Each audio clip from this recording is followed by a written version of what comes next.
Hello everyone and welcome to this Spotlight special episode. 10 years after the Fukushima disaster, we went to the Fukushima Daiichi power plant to understand the status of the decontamination and decommissioning work. Have a look at this report made a few days ago by Laurence Alexandrovich and our teams in Japan. During the tsunami, a 15-metre-high wave destroyed 4 of the 6 reactors at the Fukushima Daiichi nuclear power plant north of Tokyo. Since the catastrophe, the government and TEPCO, the operator of the site, are leading the decommissioning of the power station, which includes the decontamination, which should be completed in 30 to 40 years. The power station has 6 reactors, all of them shut down. Reactors 5 and 6 were spared by the wave. Reactor 4 has been emptied of its fuel. After the tsunami, the first stage was to stop the reactors and prevent new emissions of radioactivity by pouring water on the installations. Cooling the reactors was the most important thing. That's why we started with that. And then we had to take care of the fuel pools. The second stage consists of removing the fuel present in the reactor pools and will take another 10 years. Last month, the removal of about 2/3 of the spent fuel rods from accident reactors was completed using robots. The third stage involves the removal of debris, a long and delicate operation that will take place in reactors 1, 2 and 3. It has been delayed because of the COVID crisis. On the site, 4,000 to 5,000 people work daily, many without protection thanks to the effort to decontaminate the site. But this is not the case in this essential section, in the Alps facility. This American innovation, specially created for Fukushima, filters contaminated water.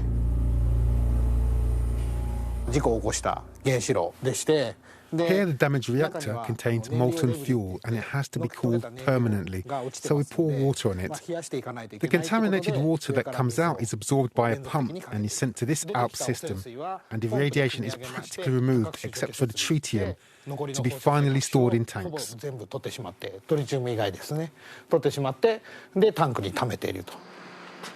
Tritium is a radioactive part of the water molecule present in nature, explains this specialist, who visited Fukushima 3 times.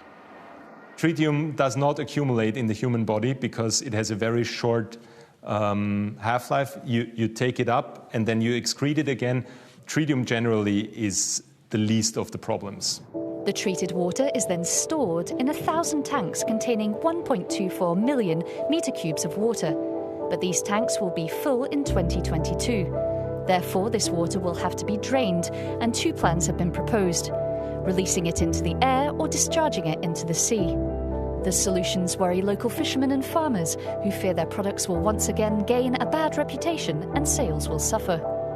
The government is considering the best solution, which will be implemented in 2 years upon the green light from the Nuclear Safety Authority, an independent body created after the Fukushima disaster that oversees safety. These releases are commonplace around the world, says the IAEA expert.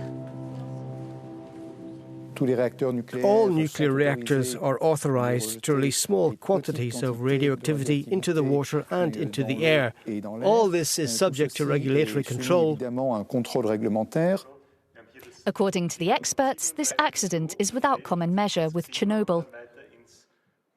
Chernobyl, for example, has released a huge amount of plutonium and americium, so Chernobyl will be contaminated forever.